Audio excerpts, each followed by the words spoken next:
HBL PSL 2023 सीजन 8। शाहीन तेरे परवाज से जलता है ज़माना, तू और भी इस आग को बाजू से हवा दे। सुमर چې هم د لاهور قلندر پین دي نو هغې ټولو ته ډېر زیات مبارک شي، ځکه ملګرو چې نن لاهور قلندر د کویټا ګلیډیټر خلاف ګټه ترلاسه کړه. میچ به تاسو کتلی که چا نه کتلی دی سیټ کې سره ټول ډیټیل ښکاري ملګرو، خو میچ ډېر زیات عجیبه میچ وشو. که په لاولني اننګز باندې نظر واچولی شي نو نن موږ په دې انتظار وو چې نن به د PSL د ټولو نه کمترین سکور کیږي. ابه څوک کوي؟ لاهور قلندر. ځکه ملګرو چې په 53 رنز باندې 7 وکټې پرېوتل، د دې مطلب دا چې څومره هم بیټینګ و نو هغه تللی و او آوټ شوی و. خو ملګرو بیا چې کم سکندر رضا دی او کم راشد خان دی نو هغوی چې کم بیټینګ وکړو نو یو پارټنرشپ څه وکړل ملګرو، د لاهور قلندر رنز یې 148 ټارګټ ته ورسو. نو په جواب کې تاسو ته پته ده ملګرو بیا چې د لاهور قلندر کم بالنګ لاین اپ دی نو بالنګ لاین اپ خو په PSL کې داسې بالنګ د چا سره نشته څنګه چې د لاهور قلندر سره دی. نو په خپل بالنګ باندې ملګرو بیا څه چلو کو، په 17 رنز باندې کویټا ګلیډیټر ته شکست ورکو. PSL کې ملګرو د کراچي کینګ او د کویټا ګلیډیټر چې کومه بدنصیبي ده نو هغه برقرار ده. معلومیږي داسې چې کویټا او کراچي چې کوم دی نو د PSL د دې ټورنمنټ نه بهر شو.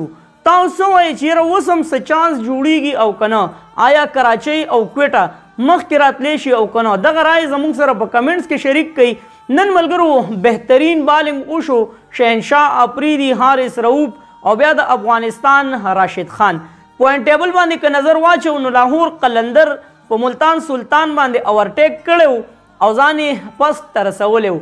همهغه پسټ پوزیشن یې برقرار ساتلی دی او دا یې سوچ دی چې موږ به د دغه پسټ پوزیشن نه راکوزیږو. خو PSL میچونه لا باقي دي چې دا کرکټ دی د بال پته نه لګي. نو ګورو چې مخکې څه کیږي. خو د اوسه پورې چې کوم پوزیشن دی نو د لاهور قلندر ارادې په تېره ویډیو کې هم درته ویلي وو چې ښې ماته نه ښکاري او اوس هم درته وایم ملګرو چې د لاهور قلندر ارادې هم په دې ټراپۍ باندې دي چې دې پیرله به هم دغه ټراپي لاهور قلندر اوچتوي. خو ګورو چې وخت څه کوي او PSL اخري میچونه شروع کېدو والی دي چې فیصله به مخې ته راځي چې یاره د دې ټراپۍ حقدار به څوک وي. نو تاسو هم انتظار کوئ، موږ هم انتظار کوو میچ په تاسو باندې څنګه ولګېدو، د کویټا ګلیډیټر نه په کوم ځای کې غلطي وشوه ځکه چې پوزیشن یې ډېر زیات مضبوط او بیا دومره کم ټارګټ 148 رنز ډېر زیات کم ټارګټ دی د پاکستان په پیچونو باندې. خو بیا هم کویټا ګلیډیټر هغه چیسنګ ونه کو. نو د کویټا ګلیډیټر نه کوم ځای کې غلطي وشوه او د لاهور قلندر د بالنګ کم یو پارټ په تاسو باندې ښه ولګېدو موږ سره په کمنټس کې لازمي شیر کړئ. او زه ګورم چې د لاهور قلندر څومره پین دي، ویډیو تاسو څومره شیر کوئ.